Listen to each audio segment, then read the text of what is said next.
यार आपने 2 शादियां क्यों की, तुम्हें तुम्हारा पेट क्यों पिला रहा है? मैंने की तो की, तू कर ले। लेकिन मैंने कोई बंद कमरे में नहीं की। आपको गुरु शिष्यों को गुरु माता दी, मित्रों को भाभी दी, और नास्तिक हम हैं। कई लोग कहते पाखंडी है, तो पाखंडी भी हो। मेरी बात समझ रहे हो ना? मास्टर की पत्नी मास्टरनी, डॉक्टर की पत्नी डॉक्टरनी, गुरु की पत्नी गुरुहनी, समझ गए ना? तो एक बताएं, जो शिष्य हैं उनके लिए मैंने गुरु माता 2 दी हैं।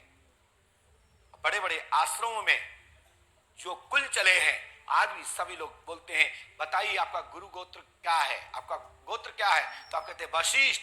तुम जात के परिहार, तुम जात के ठाकुर, तुम जात के ब्राह्मण, तुम्हारे ऋषि कैसे तुम्हारे गुरु हो गए, कैसे प्रवर हो गए तुम्हारे? तो गुरु आश्रम से ही प्रवर चलता है, गुरु आश्रम से ही गोत्र चलते हैं। तो जब गुरु की संतानें होती हैं, जब उनके जो गुरु आपके घर के जो गुरु बनते हैं, तो तुम्हारा गुरुकुल आश्रम का गोत्र बन जाता है और वहीं से आपके प्रवर्तक हो जाते हैं। इसी प्रकार से कलयुग में भी अपने शिष्यों के लिए जो दीक्षा प्राप्त हैं, उनके लिए 2 गुरु माताएं हैं। कोई बंद कमरे वाली बात नहीं। ये मेरा व्यक्तिगत मैटर है। वो कह रहे हैं कि पंडित को सरकार जी ने क्या कि हम तो ये कह रहे हैं बताओ ये पूजा कौन, ये है कौन, कहां से आई पूजा, कौन पूजा है ये? और फिर तुम तो शक्ति पुत्र हो।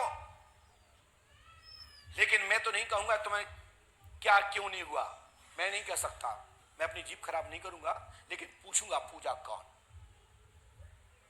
आगे की कहानी मुझे नहीं पूछना। परमात्मा को जो देना होता है वही प्राप्त होता है। जितना तुम्हारे भाग में लिखा वही प्राप्त होगा।